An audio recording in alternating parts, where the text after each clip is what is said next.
Hey race fans, welcome to the preview show presented by Toyota. I'm Alex Weaver. I'm now going to be joined by Jonathan Merryman. Redemption for Denny Hamlin at Homestead. I know it wasn't the championship race that he wanted, but he finally gets a win down there. Funny how it works when you don't put a camping tarp on the front of your car at the end of a race. But we knew that first race, Gabe Hart was back. Denny Hamlin had some unfinished business down there at Homestead. Goes out there and absolutely dominates, wins both stages, gets the win. So kudos to the 11 team. They've definitely got it together from the Joe Gibbs Racing camp. We have to take a look back at their 2019 season. 2020 is starting to kind of look similar to what their last season looked like. They already have 3 wins in the books right now. Denny Hamlin in that 11 camp with Chris Gabehart is on fire.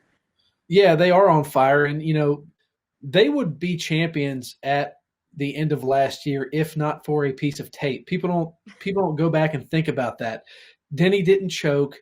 Denny got it done. It was just a mistake. Bad tape placement, too big of a piece of tape. So Denny does not let that get him down. Comes out, wins Daytona 500 this year like he did last year. So when I'm looking forward to the championship 4, Denny Hamlin is in that. He's not going anywhere.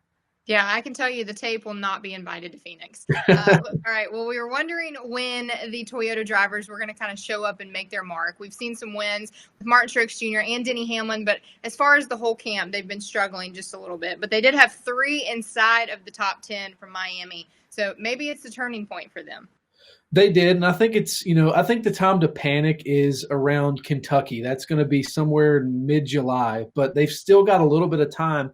But a name that's not on that list is Eric Jones. He ran really well. He had a tire go down late in the run, and, people get tired of hearing it. I say he's like Tony Stewart. When it gets hot, he races better. Well, we got a lot more races packed into a short amount of time, and it just so happens to be the summer. So maybe look for that 20 team to pick it up a little bit as well. I think he's got a couple wins in him for sure this season even. Well, let's turn the page because it's a big one we have coming up this week. We're headed down to the state of Alabama to race at Talladega Superspeedway. Now, the Toyotas haven't won there since 2014 when Denny Hamlin got it done because it's been dominated late by Chevys and Fords. Yeah, and so it's team orders, right? That's what we've seen the past few years is team orders. Ford's got it figured out, and then Chevy's got it figured out, and then Toyota's just 5 or 6 cars. They don't have a ton to work with.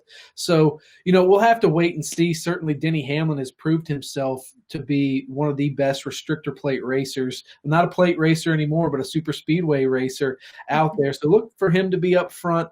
Martin Truex Jr., he does not have a super speedway win yet. I know he wants to chalk that off the list. So there are definitely a few kind of outstanding items that some of those Toyota drivers want to get that may make them a little bit more motivated to go down to Alabama and get it. Well, the tricky thing for this weekend is that we're going to see a new era package we haven't seen ran before at Daytona or Talladega. And you mentioned it, the team effort is always key at these super speedways. So what can we expect from Talladega?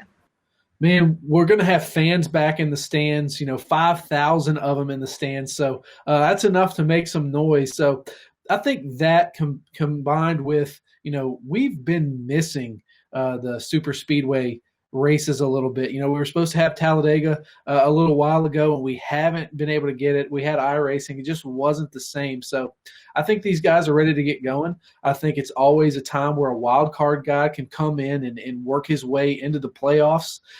There's always that possibility. So there's a lot on the line in terms of playoffs, but it's just more fun to watch a race at Talladega for some reason. I don't know if it's the speed. I don't know if it's whatever's in my cup, but it's definitely better at Talladega. I think for you, it's that pork chop in the media center. It could be that or the catfish. Yeah. Well, plot twist, we're going to a super speedway, which is already difficult, but we have no practice. So I'm going to ask you, with no practice, no qualifying going on, who's your pick for Talladega? Throw a dart at the board, Merryman. Well, look, if I'm picking drivers for fantasy, I'm going to have Stenhouse in there. He's super aggressive. I'm going to leave Denny in there. He's really aggressive. Michael McDowell is going to be a good value pick.